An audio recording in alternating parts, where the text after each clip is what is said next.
Kevin rode in the ambulance with his 80-year-old father after Donald fell down the basement stairs. But when Hank and I reached the emergency room, Donald was lying there alone. Kevin was gone. His phone went straight to voicemail, and for 5 days, while his injured father waited for him to call, the family had no idea whether Kevin was sick, missing, or deliberately hiding.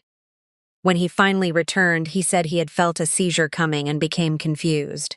For a few hours, we tried to believe him. Then we heard the voicemail he had left on the second day. Then we heard a voicemail Kevin had left on the second day. It did not tell us where he was. It proved he did not want to be found. The empty chair beside Donald's hospital bed was the first thing I noticed. A nurse was pulling a warmed blanket over his legs when Hank and I entered. Dried blood marked the edge of his silver hair, and a plastic collar held his neck still. His left wrist was already swollen beneath a temporary splint. Hank stopped in the doorway. "Dad?"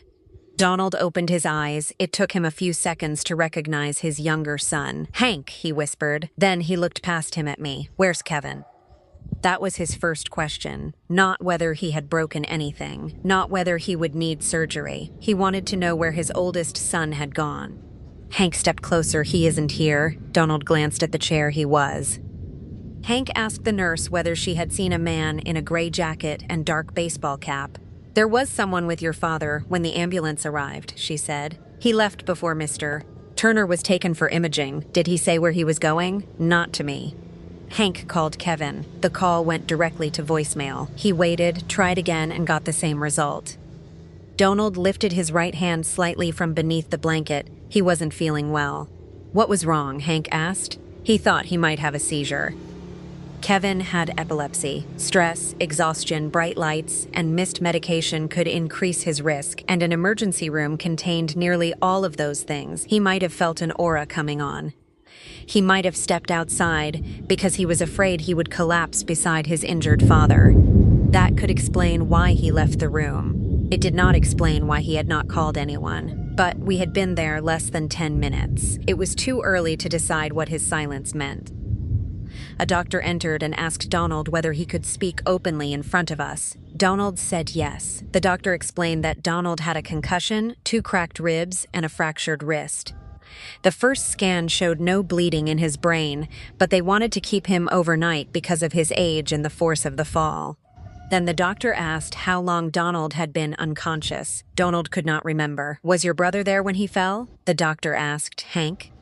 "He was the only other person in the house. That information would be useful. Ask him to contact us when you reach him." Hank left a message. "Kevin, Dad is staying overnight. The doctor needs to know what happened before the ambulance arrived. Call me as soon as you get this." His voice stayed level, but his jaw had tightened. Donald looked toward the ceiling. "Maybe his phone died." "Maybe," Hank said. "He forgets to charge it." Hank did not respond. I had been with him for almost 6 years, and I already knew something about his family. Whenever Kevin did something alarming, someone offered an explanation before anyone had asked for one.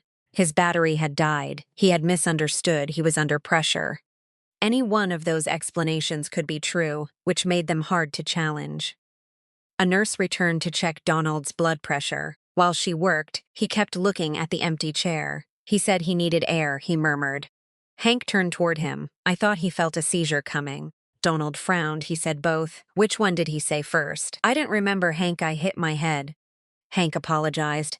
Neither of us questioned Donald again that night. He was injured and frightened. He was not responsible for explaining Kevin's choices.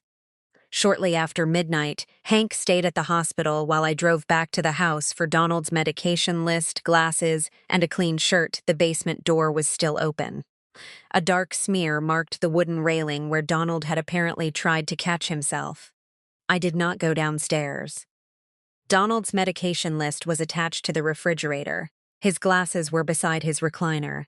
As I passed Kevin's bedroom, I noticed the light was on and the door was open. His weekly medication organizer sat on the dresser. Several compartments were still closed. That did not tell me whether he had missed a dose. Kevin sometimes carried backup medication in his jacket. I took a photograph in case Hank needed to tell a hospital what Kevin might have taken. His pill organizer is here. I don't know what he had with him. Hank replied. He usually carries extra doses, leave everything where it is. When I returned, Donald was asleep. Has Kevin ever left during a seizure warning before? I asked Hank quietly. He has disappeared for a night without calling sometimes. Was he having seizures? Hank looked toward his father. Sometimes he said he was. He did not explain further. By morning, Donald was stable. Kevin had not called. Hank contacted nearby hospitals and a county shelter. By the end of the second day, he filed a missing person report and gave the officer Kevin's medical history, including his epilepsy and past drug use. Donald listened from his hospital bed. He isn't using again. I didn't say he was, Hank replied. You didn't have to, the officer asked. That was a long time ago. Hank looked down at the report. Not as long as you think. Donald looked away. That exchange told me the family had been dealing with something I had not been fully told about. It did not tell me how recent Kevin's last relapse had been, or how much Hank knew. Donald was discharged on the third day. Hank slept beside his recliner because Donald was not supposed to use the stairs alone. Every time a car slowed outside, Donald looked toward the window. He'll come back when he's ready, he said. By then, I was no longer sure whether Donald was reassuring us or preparing us to forgive Kevin before he returned. Before the hospital, I had spent nearly 2 years telling myself Kevin was difficult, not dangerous. Hank and I moved into Donald's house because Donald was 80 and becoming unsteady. He could still dress himself, make coffee, and complain whenever anyone offered help, but the stairs worried Hank. So did the medication bottles lined up beside the sink. The arrangement was supposed to last 6 months. We would help Donald save money and then find a small place of our own. Hank wanted a garage. I wanted one extra room I could use when the local rescue needed an overnight foster. Kevin was already living there. He had the bedroom across from ours and acted as if every object in the house had a proper place that only he understood. On the day we arrived, he carried 2 boxes inside without being asked. Don't put anything against that wall, he said. Dad gets upset when people move his things. I thanked him. Kevin studied my face for a moment, then went back for another box. During those first weeks, he could be helpful when the work was his idea. Donald had complained that he could no longer find anything in the garage, so Kevin reorganized it. He refused help and worked alone for 3 days. When he finished, Donald could reach the workbench again. I haven't seen that bench in years, Donald said. I told you I handle it, Kevin replied. You did a good job, son. Kevin mentioned the garage twice during dinner and again the following morning. Each time Donald praised him. Next day, Hank asked Kevin to help carry 3 kitchen trash bags to the curb. Kevin stared at him. I just spent 3 days cleaning Dad's mess. I know these are from the kitchen, so take them yourself. Hank waited a moment, then picked up all 3 bags. As he passed me, he gave a small shake of his head. He was telling me not to continue the conversation. Outside, I asked why he had given in. Sometimes it's easier to do it myself, he said. At the time, that sounded practical. Kevin had been through prison, addiction, and years of unstable health. I assumed he was sensitive about being ordered around or treated as useless. He knew Donald's routines. He knew which television programs calmed him and which foods he would eat when he claimed he was not hungry. He also made sure everyone knew when he had helped. If Donald asked Hank for something, Kevin sometimes answered first. I already handled it. If I offered to drive Donald somewhere, Kevin would say, he prefers when I take him. Sometimes Donald agreed. Other times, he looked at Kevin before answering. Kevin rarely asked directly for praise, but he noticed when it was missing. Once Donald thanked Hank for fixing a cabinet door. Kevin had held the flashlight. Kevin became quiet. A few minutes later, Donald turned to him. You helped too. I didn't say I didn't. His mood improved after that. I believed careful acknowledgement would keep the peace. I asked before moving things in the kitchen, kept my voice even when Kevin became defensive, and thanked him clearly when he completed a task. For a while, the arrangement seemed workable. We had dinners without arguments. Donald told old stories. Hank corrected the details. Kevin laughed when he was sure no one was laughing at him. When Kevin snapped at someone, I remembered the garage when he refused a simple request. I remembered the work he had done without being asked. I thought we were learning how to live together. Then I complimented him for cleaning the living room, and he moved toward me as if I had threatened him. It happened less than a month after Hank and I moved in.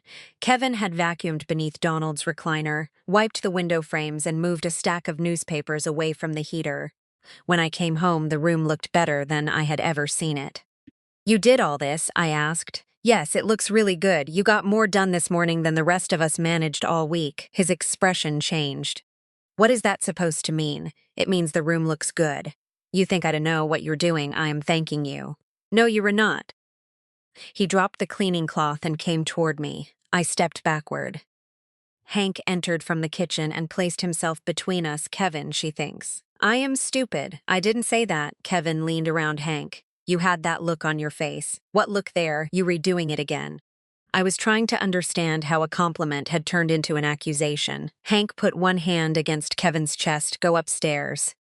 For a moment, Kevin looked ready to push past him, then Donald called from the hallway. "She was giving you a compliment, Kevin. You weren't standing here." Donald lowered his eyes. Kevin went upstairs and shut his door hard enough to shake the framed photographs on the wall. Hank said Kevin had misunderstood my tone. Donald said he did not like being patronized. Neither of them asked why Hank had needed to stand between us. That evening, Kevin came downstairs, made coffee, and asked Donald what he wanted for dinner. He did not apologize. No one mentioned the incident. After that, I became more careful around him. It did not prevent the next problem. Kevin often refused help and later said no one supported him. If Hank offered to help with paperwork, Kevin said he could handle his own business. If Donald offered money for something necessary, Kevin accused him of using money to control him. Later, Kevin would say both men had abandoned him. Once, Hank reminded him of several appointments he had driven him to. "You only did that so you could hold it over me." Kevin said Hank stopped talking. The incident that changed how I understood those arguments had happened before I met Kevin. Hank told me about it. After Kevin accused Donald of never helping him, their mother had been close to death and confined to bed. Kevin called her and asked for money. When she refused, he cursed at her, accused her of caring more about Hank, and continued pressing her after she said she was too weak to argue. "Did he apologize?" I asked. "Not to her." "What did he say? That he was under pressure, that he was himself?" Donald gave Kevin money afterward because he hoped it would stop him from calling her again. Even then, I did not leave the house. Kevin had serious medical problems and a history of addiction. Hank believed confrontation could trigger another crisis. Donald believed refusing Kevin might put him in danger. Those fears were real. They also meant every incident was handled separately. The living room threat became a misunderstanding. The accusations became frustration. The call to his dying mother became something he had done under pressure. I told myself I could manage by staying calm and keeping my distance. Then I brought 4 rescued kittens into the empty bedroom upstairs. The kittens arrived on a Tuesday evening in a cardboard carrier that was too large for all 4 of them. They were about 5 weeks old. Their mother had been found dead near a parking lot, and the rescue needed someone to keep them until a longer-term foster became available. I had already spoken with Donald and Hank. The small back bedroom was empty except for a dresser and 2 boxes Kevin kept in the closet. Donald said I could use it through the weekend. Hank moved the boxes against the wall and checked the window screen. Kevin watched from the hallway. "It's only for a few days," I told him. "They'll stay in here as long as they don't get into my room. They won tea and I don't want the hallway smelling like a shelter. I'll clean it." He nodded. The kittens were frightened the first night. They cried whenever the room became quiet and climbed over one another, trying to hide beneath the same towel. By morning, they had begun eating. The rescue coordinator said the next 2 mornings were important. One of the smaller kittens had already stopped eating once at intake, and all 4 needed a predictable routine. At breakfast, I made one request. I need it fairly quiet upstairs until 8:30 while I feed them. Donald nodded. Hank said that was fine. Kevin continued drinking his coffee. "Is that going to be a problem?" I asked. "No." The following morning, I went into the room shortly after 7. At 7:03, I uploaded a photograph through the Rescue's foster app, showing the smallest kitten taking food from a shallow dish. The app automatically recorded the time. A few minutes later, something struck the wall from the hallway. All 4 kittens jumped. A second impact followed. I sent the rescue coordinator a message through the same app. They restartled again. Someone is banging things in the hall. I'm going to ask for a few quiet minutes. The message was recorded at 7:13. Then I opened the door. Kevin was pulling old picture frames from the linen closet. He placed one on the floor hard enough to make the wall vibrate. Could you do that later? I asked. He did not look at me. I'm cleaning. I only need another hour. This is my house, too. I didn't say it was tea. He dragged another frame against the wall. Behind me, the kitten started crying. You agreed it would be quiet until 8:30. I agreed they could stay in the room. I didn't agree to stop living. I am asking you not to bang things against the wall, he laughed. Here we go. I stepped back into the room and started closing the door. I am not arguing with you. Kevin placed his hand against the door. Don't close it in my face. Move your hand. You don't order me around. I need to close the door. He pushed it open, forcing me to step backward. One of the kittens ran beneath the dresser. Kevin, stop. His voice rose. You bring animals into this house, take over a room, and act like I am the problem. Donald gave me permission. My father gives people whatever they want because he's afraid they will leave him. I tried to move into the hallway. Kevin shifted sideways and blocked me. Then I noticed the phone in his hand. The screen was lit. Are you recording me? I'm protecting myself. From what? From you lying about this later. He had started recording before I asked about the phone. I did not know how much of the exchange he had captured. He raised it toward my face. Say it again. Say what? That I am not allowed in the hallway. I never said that. You said I couldn't clean until 8:30. Kevin turned the camera toward himself. She's trying to control where I can go in my own home. Please leave the room. His expression hardened. You think talking softly makes you look innocent. Donald called from downstairs. What's going on? Kevin answered before I could. Claire's threatening to throw me out. Donald reached the top of the stairs, holding the railing. No one is throwing anybody out. Kevin pointed at me, she said. I can use my own hallway. She shut the door on me and tried to push me out. I did not touch you. You came at me. Donald had heard the shouting but had not seen the beginning.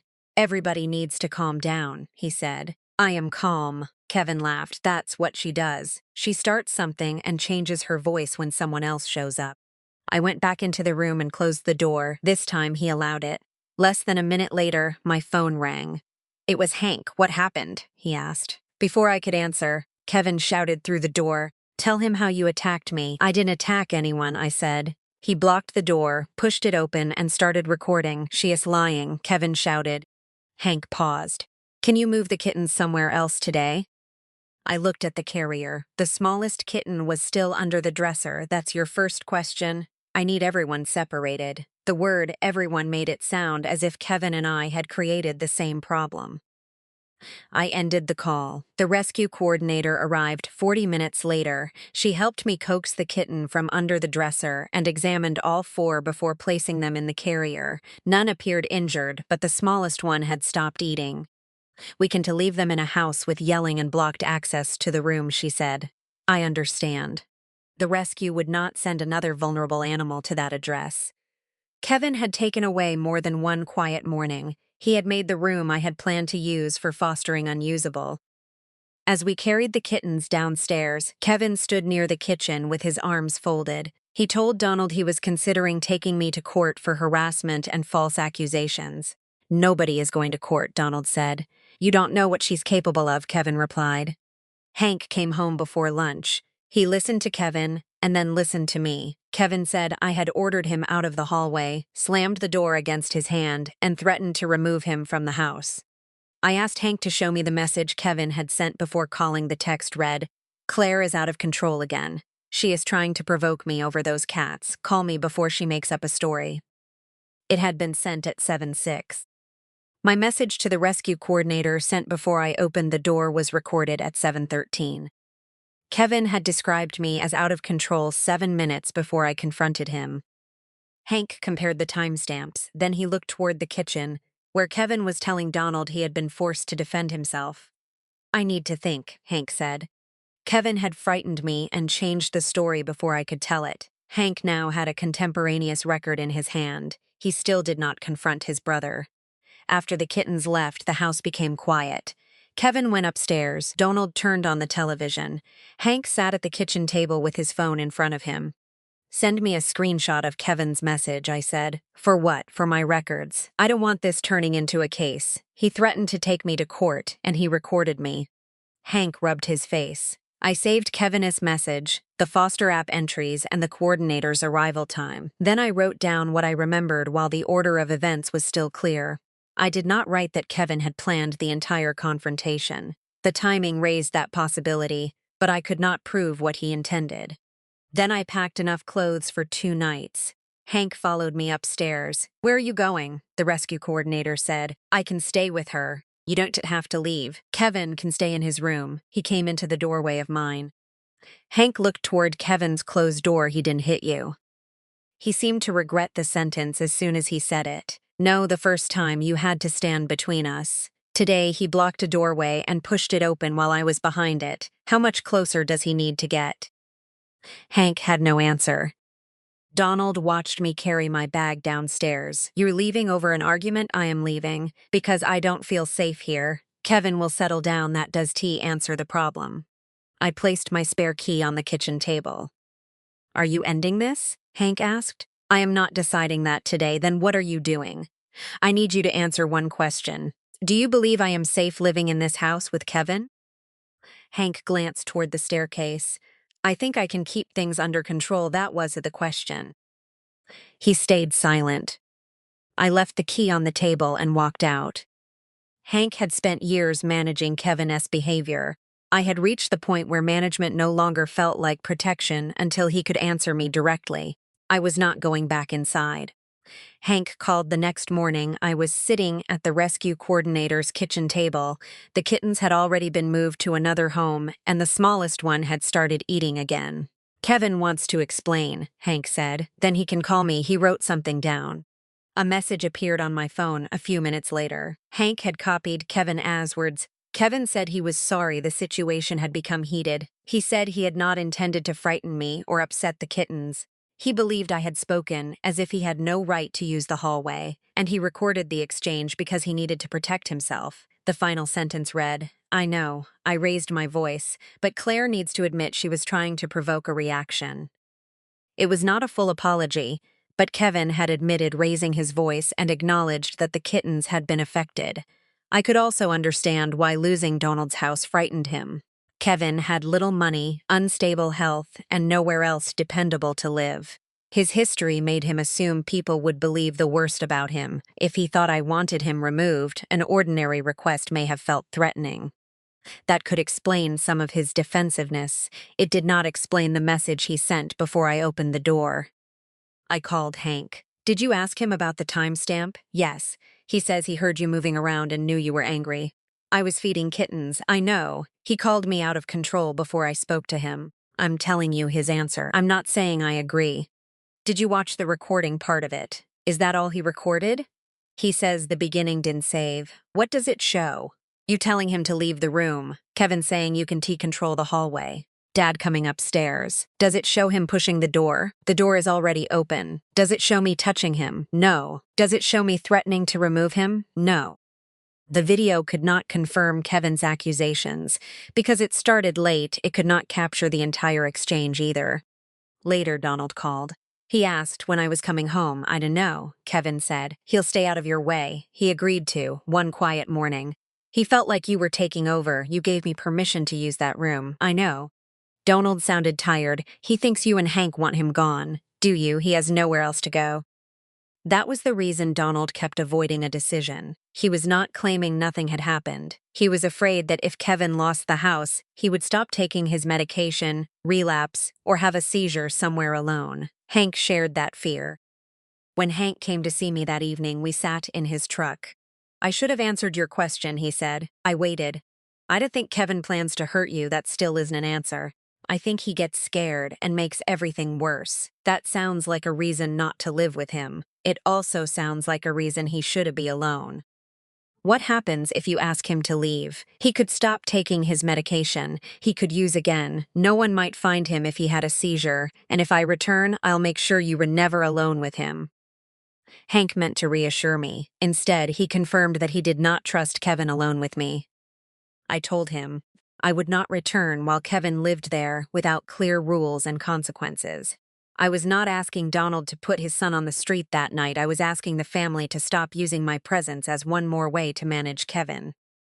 Hank nodded but made no promise. For the next several weeks, I stayed elsewhere and saw Hank away from the house. Kevin remained with Donald. Then Donald fell down the basement stairs. Kevin was the only person there, and he rode beside his father in the ambulance. Kevin returned shortly after dark on the 5th day.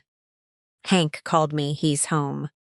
I drove to Donald's house but waited in my car until Hank came outside. Is he sober? I asked. I don't know, is he calm for now? Donald sat in his recliner, with his fractured wrist on a pillow. Kevin was at the kitchen table. He wore a sweatshirt I did not recognize. His face was unshaven, and a small cut marked the corner of his mouth. He looked exhausted, but he was speaking clearly. Donald had tears in his eyes. Tell them you're all right. Kevin stared at the table. I am sitting here. Hank remained standing. Where were you? I got sick for 5 days. I was keeping track. Hank placed a supplemental police report on the table. The officer handling the missing person case had reviewed the hospital's security footage. The report stated that Kevin walked through the main entrance 17 minutes after the ambulance arrived. He did not approach the triage desk or ask staff to contact his family. The officer had not tried to interpret Kevin's medical condition. He recorded only what the footage showed. You walked out on your own, Hank said. I felt a seizure coming. Why did you tell a nurse I needed air? Why did you call me? My phone died. Where did you go? Kevin shifted his chair. This is why I didn't come home. Donald looked at Hank. Let him explain. I'm trying to. No, you re-interrogating me, Kevin said. Dad was with doctors. I got scared and walked out after that. Things got confused. He may have been telling the truth about the beginning. The police report showed him walking. It could not show whether he felt frightened, disoriented, or physically unwell. Do you remember where you slept the first night? I asked. No. Do you remember turning off your phone? It was dead. Hank opened his call history. He had called Kevin 12 times that night and continued throughout the next 4 days. He had left 6 voicemails. Those records showed how often Hank tried. They could not show whether Kevin listened. Then Hank opened an audio file Ray had forwarded to him. Ray was a former coworker Kevin had contacted on the 2nd day. Ray had refused to let him stay but saved Kevin's voicemail. Hank pressed play. Kevin's voice filled the kitchen. Ray, it's me, don't call Hank. I just need somewhere to stay for a couple days. I am fine. I don't need anybody coming after me. Donald turned toward him. You called Ray? Kevin rubbed his face. I don't remember. The message was left Wednesday afternoon, Hank said. So you were able to make a call. I said things were confused. You told him you were fine. People say that when they don't want to explain everything. That was true. The voicemail did not establish that Kevin had been medically well. It also did not reveal whether he had experienced a seizure before or after the call. It did establish that his phone worked on the 2nd day and that he knew his family would be looking for him. Why did you tell Ray not to call me? Hank asked. Because I knew what you'd do. What would I do? Bring me back here, ask questions, look at me like this. Dad was in the hospital. I knew he had doctors. He was asking for you. Kevin looked toward Donald and then away. Donald adjusted the pillow beneath his wrist. You could have called me. What was I supposed to say? That you were alive? Kevin's jaw tightened. I was in a good place. Hank waited. Kevin looked at the police report, the missing person paperwork, and the phone containing Rhea's voicemail. Then he said, I used. Donald closed his eyes. Once? Hank asked at first. Kevin said he had walked away from the hospital because he thought a seizure was coming. He became frightened, contacted someone from Hastest, and used because he wanted his mind to stop. Afterward, he was ashamed to return. Then he used again. He continued saying the hospital lights had triggered him. Hank had been waiting for a reason to blame him, and the pressure in the house had made relapse more likely. His account left room for the possibility that he had genuinely panicked at the hospital. Ray's voicemail changed what came after. By the 2nd afternoon, Kevin knew where he was. He knew Hank would be searching. He could make a call and ask another person not to reveal his location. Did you take your seizure medication? Hank asked. I don't know. Were you alone? Mostly. Were you driving? No. Donald spoke next. He needs medical help. He needs treatment. Hank said, that what I mean. Kevin stood. I came home on my own. Donald seemed relieved by that. You came home after 5 days. Hank said Dad was injured. The police were looking for you. We thought you were dead, and now you know I am not. There was still no apology to Donald. Hank saved Reyes' voicemail with the police report and his call history. One record showed when Kevin left the hospital. Another documented the family's attempts to find him. Reyes' voicemail showed that Kevin had asked for secrecy before the 5 days were over. The records could not describe everything Kevin felt. They showed enough for the family to decide what it would no longer ignore. Hank did not ask Kevin to leave that night. Donald would not allow it. He admitted. He needs help, Donald said. You don't throw someone out after he tells you the truth. He told part of it, Hank replied. That's more than he usually does. Donald meant to defend Kevin, but the sentence showed how low the family's expectations had become. Hank told Kevin he needed a medical and substance use assessment that evening. Kevin had recently could not say whether he had taken his seizure medication, and still appeared unwell. When Kevin refused, Hank said he would call the county crisis team and ask them to assess him at the house. Kevin accused Hank of treating him like a criminal. I'm not covering for you, Hank said. Donald did not interrupt. Kevin eventually agreed to go with Hank. Before they left, Donald reached for his arm. You coming home after this? Kevin looked at Hank. That depends on what the doctors recommend and what Dad can safely manage. Hank said, This is my house, Donald replied. I know. The disagreement remained unresolved. Kevin spent 5 days in a stabilization program. He completed an assessment, accepted supervised medication, and agreed to follow-up appointments. According to Hank, Kevin participated when the conversation focused on his health. When anyone raised the hospital, Donald's injuries, or the family's search, he became defensive. He said he had already admitted to using. He said Hank wanted him to apologize forever. He described the kitten incident as a few cats and a misunderstanding. His first apology to me came through Hank, Kevin said. He regretted that I had felt unsafe. He said he understood why I had overreacted after hearing only one side of his history. He promised there would be no more conflict if I returned and respected his space. I saved the message and did not answer. 2 weeks later, Kevin stopped attending his follow-up appointments. Donald allowed him to return to the house. Hank objected, but Donald owned the property. Hank could not enforce a boundary his father rejected. He could change what he did for Kevin. Hank stopped calling clinics to explain missed appointments. He stopped lending him money. When Kevin accused him of choosing me over family, Hank said, You left Dad in the hospital. That decision belongs to you. It was progress, but the house was still not safe for me. I rented a small apartment 15 minutes away and continued seeing Hank. I stopped planning our future around the belief that our stay with Donald was temporary. Hank and I remained together, though our relationship had changed. The damage did not come from discovering that he thought I was lying. He had believed me earlier than he admitted. He had hoped I would accept the risk because confronting Kevin frightened him more. Donald recovered slowly. His wrist healed, but he became cautious on the stairs. He continued defending Kevin. Sometimes he called the 5 days a relapse. Sometimes he called them a medical emergency. He rarely used the word abandonment. The family did not stop helping Kevin. Hank stopped acting as if help removed Kevin's responsibility for what he did. Months later, Hank gave me a copy of the supplemental police report. I kept it in the same folder as Kevin's message about the kittens, the Foster app timestamps, and Ray's voicemail.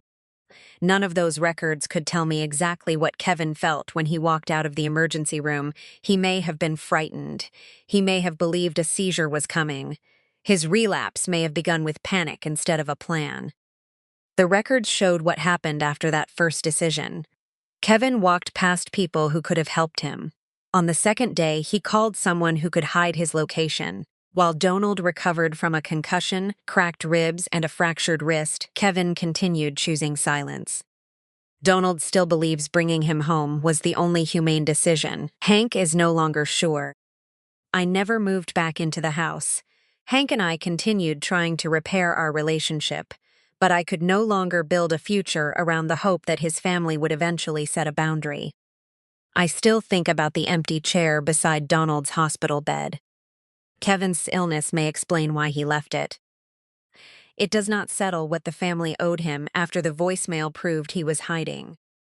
Would you have allowed Kevin to return home if he agreed to treatment, or did leaving his injured father alone end the family's obligation to house him? And which record decided it for you? The hospital timeline, the message sent before the kitten confrontation, or the voicemail asking Ray to keep his location secret?